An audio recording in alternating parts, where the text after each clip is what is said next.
వెంకటాద్రి సమంస్థానం బ్రహ్మాండే నాస్తి కించన వెంకటేశ సమోదైవం నభూతో నభవిష్యతి. ఇలా వైకుంఠం తిరుమల. ఈ బ్రహ్మాండంలో ప్రతి భక్తుడు దర్శించాల్సిన స్థలం తిరుమల. కోటాను కోట్ల మందికి ఆరాధ్య దైవంగా ఉన్న శ్రీ అలువేలుమంగా పద్మావతి సమేత శ్రీ వెంకటేశ్వర స్వామి క్షేత్రం. మరి తిరుమల క్షేత్రం గురించి, అక్కడ స్థల పురాణం గురించి, ఆ క్షేత్రంలో దర్శించాల్సిన ప్రదేశాల గురించి, ఇంకా అనేక విషయాలతో మీకు ఈ అద్భుతమైనటువంటి వీడియోను అందించే ప్రయత్నం చేస్తాను. తిరుమల అంటేనే ఎన్నో అద్భుతాలకు నిలయం, ఎంతో రహస్యాలకు నిలయం. అలాంటి ఈ తిరుమల గురించి ఒకే భాగంలో చెప్తే చాలా తక్కువ అని నా ఆలోచన. కానీ ప్రస్తుతం తిరుమల యొక్క అద్భుతాలను ప్రారంభిస్తూ ఈ వీడియోలో ఆ క్షేత్రానికి ఎలా చేరుకోవాలి, అక్కడి దర్శించాల్సిన స్థలాలేంటివి, అలాగే ఆ క్షేత్ర రహస్యాలను మీకు అందించే ప్రయత్నం ఈ వీడియోలో చేస్తాను. మరి ఈ వీడియో సంపూర్ణంగా చూడండి. ఆ అలివేలుమంగా పద్మావతి సమేత శ్రీ వెంకటేశ్వర స్వామి యొక్క దివ్య అనుగ్రహాన్ని పొందండి. మనం తిరుమల చేరుకోవడానికి హైదరాబాద్ నుంచి తిరుపతికి ఆర్టీసీ బస్సులు, అలాగే ప్రైవేట్ ట్రావెల్స్ చాలా ఉన్నాయి. దాంట్లో ఎక్స్ప్రెస్ నుంచి మొదలు పెడితే ఓల్వో వరకు అన్ని రకాల సదుపాయాలు ఉంటాయి. సుమారు 700 నుంచి మొదలు పెడితే 3000, 2000 వరకు కూడా కోచ్ను బట్టి అందుబాటులో ఉంటాయి. ఇక రైలు మార్గం చూసుకుంటే స్లీపరు 390 రూపాయలు, అలాగే థర్డ్ ఏసీ వచ్చేసి 1020, సెకండ్ ఏసీ వచ్చేసి 2390, అలాగే ఫస్ట్ ఏసీ వచ్చేసి మనకు 2390 ఉంది. ఇక అందుబాటులో రైలు తర్వాత విమాన మార్గం కూడా ఉంటుంది. విమానం ప్రతిరోజు రేట్ మారుతూ ఉంటుంది కాబట్టి సుమారు 3000 నుంచి మొదలు పెడితే 10-15,000 వరకు కూడా ఉండొచ్చు. దాన్ని బట్టి మనం చూసుకోవచ్చు. విమాన సర్వీసులు కూడా అందుబాటులో ఉన్నాయి. చెన్నై నుంచి సుమారు 177 కిలోమీటర్ల దూరంలో తిరుపతి పట్టణం ఉంటుంది. తిరుపతి నుంచి తిరుమలకు అక్కడ వాహనాలు ఉంటాయి, లేదంటే మన సొంత వాహనాల్లో కూడా వెళ్ళొచ్చు. ఇక దాంతోపాటు బెంగళూరు నుంచి 298 కిలోమీటర్ల దూరం ఉంటుంది.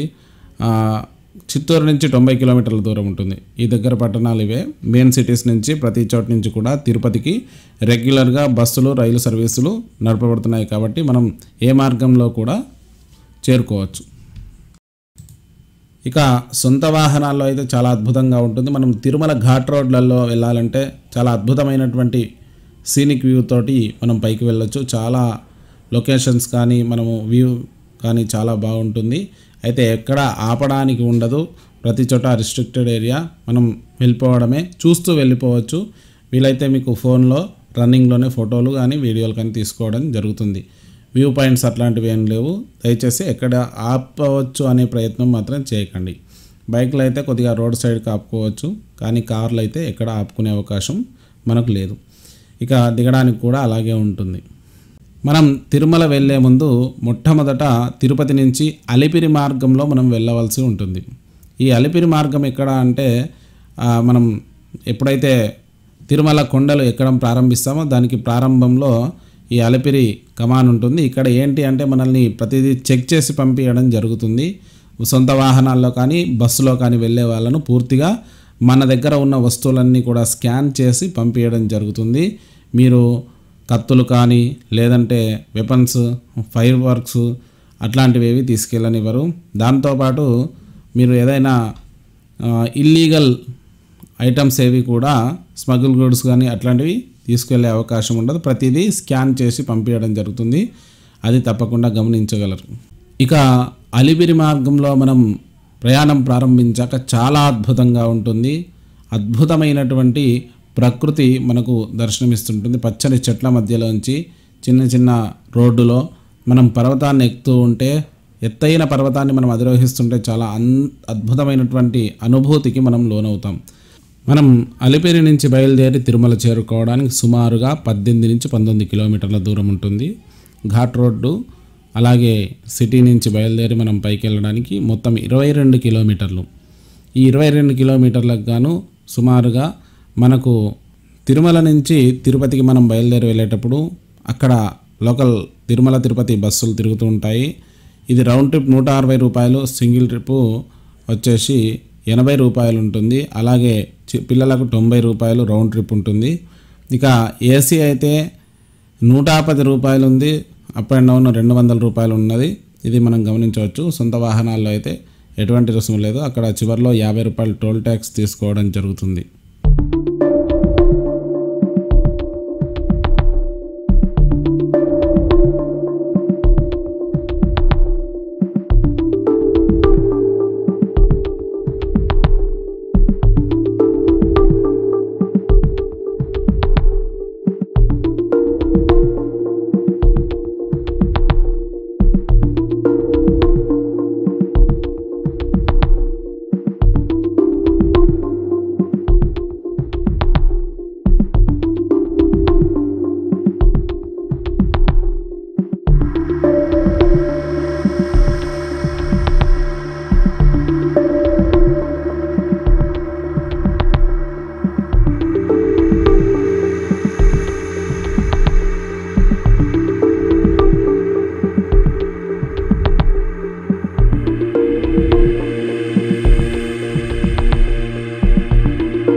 తిరుమల క్షేత్రం చేరుకున్నాక మొట్టమొదట మనం చేయాల్సిన పని రూమ్ తీసుకోవడం. రూమ్ తీసుకోవడానికి ఇక్కడే ఉన్నటువంటి సిఆర్ఓ ఆఫీస్కు వెళ్తే అక్కడ క్యూ లైన్లో నిల్చొని మనం రూమ్ తీసుకోవచ్చు. ఒకవేళ అలా కాకుంటే ఆన్లైన్లో ముందుగా మనము రూమ్స్ బుక్ చేసుకోవడం కూడా అవకాశం ఉంటుంది.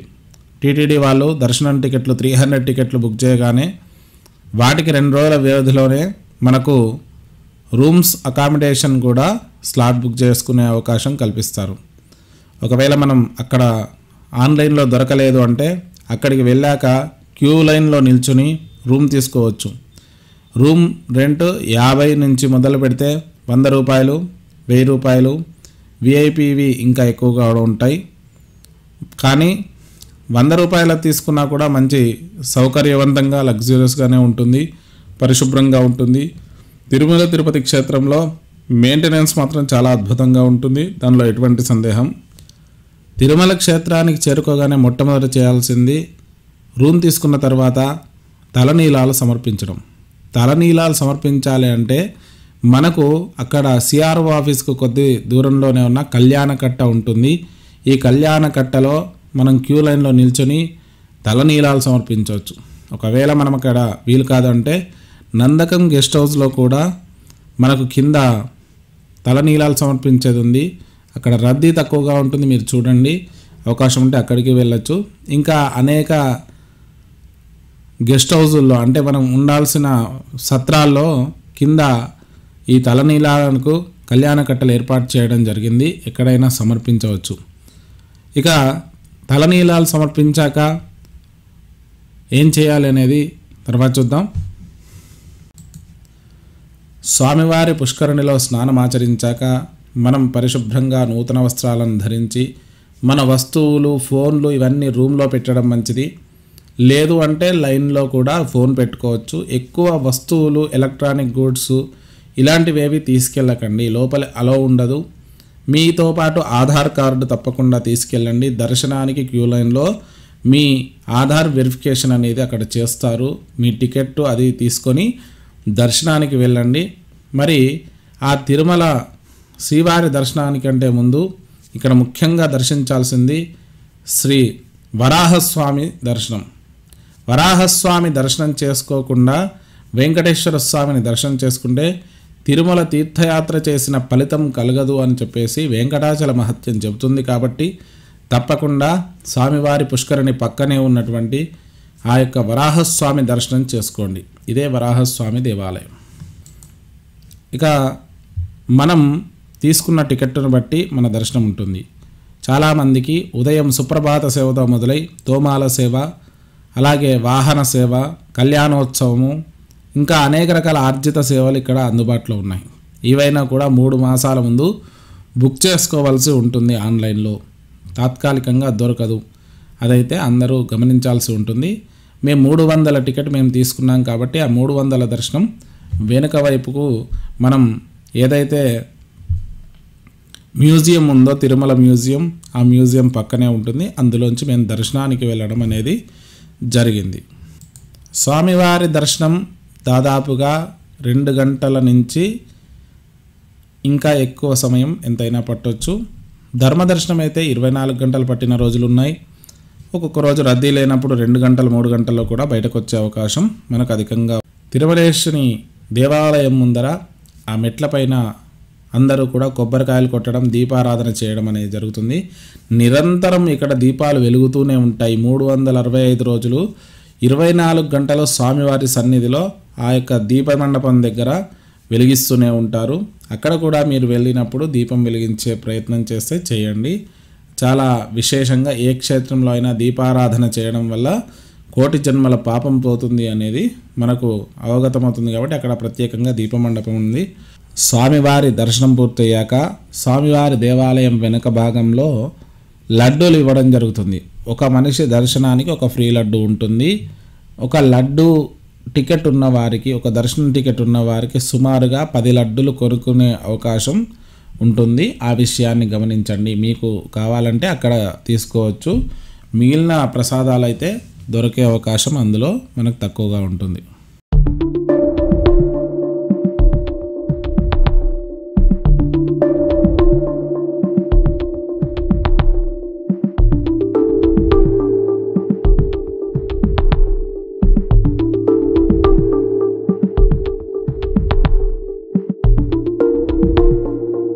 శ్రీవారి దర్శనం చేసుకున్నాక, శ్రీ తిరుమల వెంకటేశ్వర స్వామి దర్శనం చేసుకున్నాక మనం ఈ తిరుమల కొండపై చూడవలసిన ముఖ్యమైన 6 ప్రదేశాలు మనం ఇప్పుడు చూద్దాం.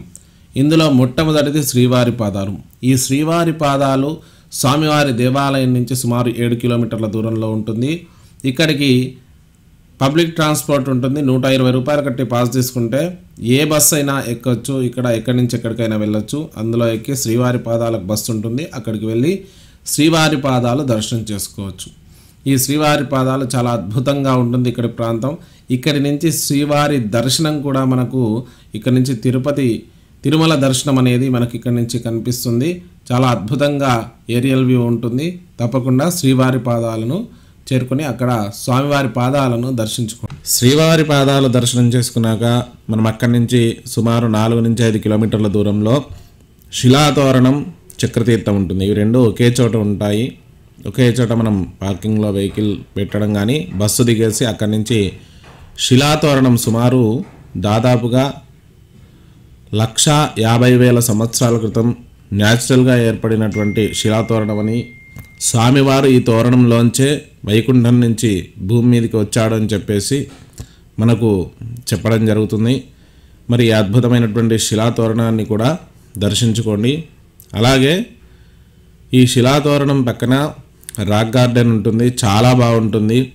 న్యాచురల్గా ఏర్పడినటువంటి శిలలతోటి చాలా అందంగా ఉంటుంది. మనం ఇక్కడ కొద్దిగా సమయం కూడా కేటాయించవచ్చు. బస్సులో వస్తే ఎక్కువసేపు ఉండొచ్చు. క్యాబ్స్ అవి అయితే కొద్దిగా మనకు సమయం తక్కువ ఇస్తారు. మనం లేదంటే సొంత కార్లలో వస్తే ఎంతసేపు అయినా కూడా మనం ఇక్కడ గడపడానికి ఉంటుంది. ఈ శిలాతోరణం నుంచి కొంత దూరంలోనే చక్రతీర్థం ఉంటుంది. ఈ చక్రతీర్థానికి సుమారు 150 నుంచి 200 మెట్లు దిగి ఎక్కాల్సి ఉంటుంది. చాలా అద్భుతంగా ఉంటుంది. ఇక్కడ న్యాచురల్గా ఏర్పడినటువంటి వాటర్ ఫాల్స్తో పాటు మంచి శుద్ధమైనటువంటి జలం. ఈ సుదర్శన చక్రం వచ్చి ఇక్కడ పడినట్టుగా మనకు స్థల పురాణం చెప్తుంది. ఈ స్థల పురాణాలన్నీ కూడా ఒక్కొక్క తీర్థం గురించి ప్రత్యేకంగా తిరుమల వైభవంలో చెప్పడం జరుగుతుంది. మరి ఈ చక్రతీర్థం కూడా చాలా బాగుంటుంది. మరి న్యాచురల్గా చుట్టూ అడవి చాలా అద్భుతంగా ఉంటుంది. సాయంత్రం 6 లోపల ఇది బంద్ అవుతుంది. ఈ 6 లోపటే ఇక్కడికి మనం వెళ్ళాల్సి ఉంటుంది. సుమారు 150 నుంచి 200 మెట్లు దిగి ఎక్కాల్సి ఉంటుంది. కొద్దిగా వయసైన వారికి కష్టంగా ఉంటుంది, అది ముందు జాగ్రత్తగా చూసుకోండి. అలాగే ఇక్కడ శిలపై వెలిసినటువంటి లక్ష్మీ నరసింహస్వామి అలాగే సుదర్శన స్వామి యొక్క ప్రతిమలు శిలలపై ఉంటాయి. చాలా అద్భుతంగా ఉంటుంది. షోడశ భుజాలతో ఆ సుదర్శన స్వామికి మనకు అక్కడ దర్శనమిస్తాడు. అలాగే నరసింహస్వామి కూడా ఆ బిలంలో వెలిసినట్టుగా మనకు దర్శనమిస్తాడు. చాలా బాగుంటుంది, తప్పకుండా వెళ్ళి దర్శించుకోండి. శ్రీవారి పాదాల దర్శనం ఆ మార్గం అయిపోయాక మళ్ళీ తిరుమలకు వచ్చి అక్కడి నుంచి పాప వినాశనం బస్సు ఎక్కాల్సి ఉంటుంది. సొంత వాహనాల్లో అయితే శ్రీవారి పాదాల మార్గం దర్శనం అయిపోయాక ఈ మార్గంలోకి వెళ్ళొచ్చు. సుమారు తిరుమల నుంచి 9 కిలోమీటర్ల దూరంలో ఉంటుంది. ఘాట్ రోడ్ గుండా ప్రయాణం చేయాల్సి ఉంటుంది. ఇది చాలా అద్భుతంగా ఉంటుంది. ఈ పాప వినాశన క్షేత్రంలో మనం ముఖ్యంగా ఒక 70 మెట్లు దిగాల్సి ఉంటుంది. అక్కడ కొండలోంచి వచ్చే జలధారలు మనకు ఉంటాయి. ఆ జలధారల కింద స్నానం చేయడం ఇప్పుడైతే కొద్దిగా పైపులు అవి ఏర్పాటు చేసి చాలా అద్భుతంగా చేశారు. ఆ జలధారల్లో చాలామంది స్నానాలు ఆచరిస్తూ ఉంటారు. ఇక్కడ స్నానం ఆచరిస్తే అనేక రకాల పాపాలన్నీ తొలగిపోయి అనేక రోగాల నుంచి విముక్తి కలుగుతుంది అనేది ఇక్కడి ప్రాంత ప్రజల నమ్మకం. అలాగే స్థల పురాణం కూడా చెప్తుంది. దాంతోపాటు ఇక్కడ గంగాదేవి ఆలయం కూడా ఉంది. చాలా మహాద్భుతంగా ఉంటుంది. ఈ గంగాదేవి ఆలయాన్ని అలాగే స్వామివారి ఈ పాప వినాశన క్షేత్రాన్ని దర్శించండి. దాంతోపాటు ఇక్కడ పాప వినాశనం డ్యామ్ కూడా ఉంటుంది. ఇది తిరుమలకు నీటిని అందించే డ్యామ్, చాలా విశాలమైంది. ఇక్కడ లోపలికి డ్యామ్ దగ్గరికి అయితే అలౌ చేయరు, దూరం నుంచి. ఇక పాప వినాశనం దర్శనం చేసుకున్నాక మరో అద్భుతమైనటువంటి ప్రదేశం ఆకాశగంగా. ఈ ఆకాశగంగా సుమారుగా పాప వినాశనం నుంచి 3 కిలోమీటర్ల దూరంలో ఉంటుంది. ఇక్కడ నుంచి మెట్లు దిగి 100 మెట్లు దిగి కిందికి వెళ్ళాల్సి ఉంటుంది. ఇక్కడ అంజనాదేవి అలాగే బాలాంజనేయ స్వామి దేవాలయం చాలా అద్భుతంగా ఉంటుంది. ఇక్కడే స్వామివారు చిన్నప్పుడు ఆడుకున్నట్టుగా ఈ బాలాంజనేయ స్వామి స్థలంగా మనం చెప్తారు. చాలా అద్భుతంగా ఉంటుంది ప్లేస్ మాత్రం. ఇక్కడ కొండ ప్రాంతంలోంచి జలధారలు కిందికి పడుతూ ఉంటాయి. ఈ ఆకాశం నుంచి పడుతుంది కాబట్టి ఆకాశగంగగా ఇక్కడ ప్రతీతి చాలా అద్భుతంగా ఉంటుంది. స్థల పురాణాలన్నీ కూడా ప్రత్యేకంగా వీడియోలు చేసి మీకు పెట్టే ప్రయత్నం చేస్తాను. మరి ఈ ఆకాశగంగ కూడా చూడండి.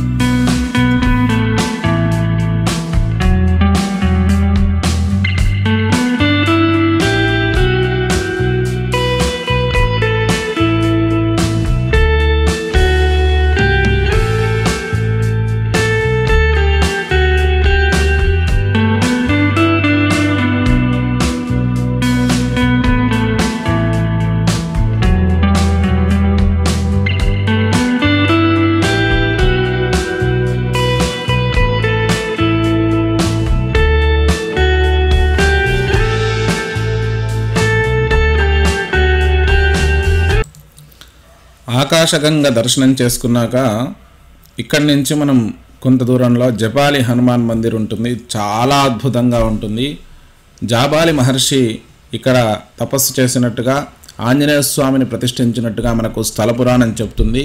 సంపూర్ణమైనటువంటి స్థల పురాణము ఈ జాబాలి ప్రత్యేకమైన వీడియో మీకు పెట్టే ప్రయత్నం చేస్తాను. ఇది చాలా అద్భుతంగా ఉంటుంది. సుమారు మనకు పాప వినాశనం నుంచి తిరుమల వెళ్ళే మార్గ మధ్యంలో ఉంటుంది. 1 కిలోమీటర్ దూరం మనం నడవాల్సి ఉంటుంది. మెట్లు ఎక్కి దిగాల్సి ఉంటుంది. దాదాపుగా 300 నుంచి 400 మెట్లు ఎక్కడం దిగడం ఉంటుంది.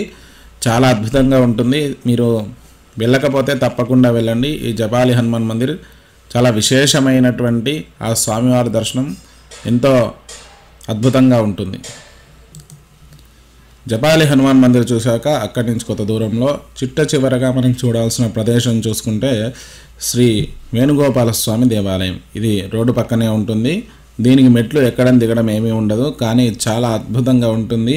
అతిరామ్జీ మఠం కూడా ఉంటుంది. ఇక్కడ మఠం తర్వాత దేవాలయం, చిన్న చిన్న విగ్రహాలు చాలా అద్భుతంగా ఉంటుంది.